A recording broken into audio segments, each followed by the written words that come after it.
இப்போ ஏதோ பள்ளிக்கூடத்தை பற்றி சொன்னார், 10,000 வகுப்பறைகள் கட்டிவிட்டோம் அப்படின்னு சொல்லிட்டு. கடந்த மாதம் திருவள்ளூர் கொண்டாபுரம் அரசு பள்ளியில் படித்து கொண்டிருந்த மாணவர் சாப்பிட்டுட்டு இருக்கும்போது பள்ளி சுவர் இடிந்து விழுந்து இறந்து போய்விட்டான். 7ஆம் வகுப்பு படிக்கக்கூடிய ஒரு மாணவன். முதல்ல நடக்குதா? திருநெல்வேலியில் ஏற்கனவே 4 பிள்ளைங்க இதே மாதிரி படிச்சுட்டு இருக்கும்போது கிளாஸ் ரூம் இருக்கும்போது சுவர் இடிந்து இறந்து விட்டார்கள். இந்த பள்ளிக்கூடம் திறந்தோன்னு சொல்கிறாங்க இல்லையா, வகுப்பறைகள் கட்டணும்னு சொன்னாங்க இல்லையா, செப்டம்பர் 2023 திருச்சி துறையூரில் முதல்வர் ஸ்டாலின் அவர்கள் ஒரு பள்ளிக்கூடத்தில் வகுப்பறையை திறந்து வைக்கிறார்.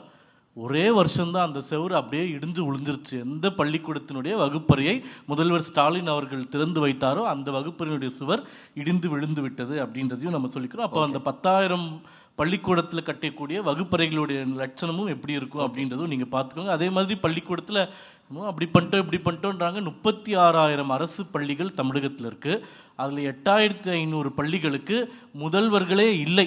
இப்படிப்பட்ட ஒரு ஆட்சியை நடத்திட்டு நீங்கள் மற்றவங்களை குறை சொல்கிறது மிக மிக விசித்திரமாக இருக்கின்றது. அப்படி அதே மாதிரி தான் ஷானவாஸ் அண்ணா கேட்டார், நீட்டை எதிர்ப்பீங்களா பிஜேபி, என்ன சொல்லுவீங்கன்னு கேட்டாங்க. நான் சொல்கிறேன், வெட்கமே இன்றி நாங்கள் ஆட்சி அமைத்தால் முதல் கையெழுத்து நீட் ஒழிப்புன்னு சொல்லிட்டு ஆட்சியில் வந்து உக்காந்துட்டு இன்னைக்கு எங்களை பார்த்து நீட் ஒழிப்பீங்கன்னு கேட்குறீங்கன்னா அப்புறம் எதுக்கு நீங்கள் ஆட்சிக்கு வந்தீங்க?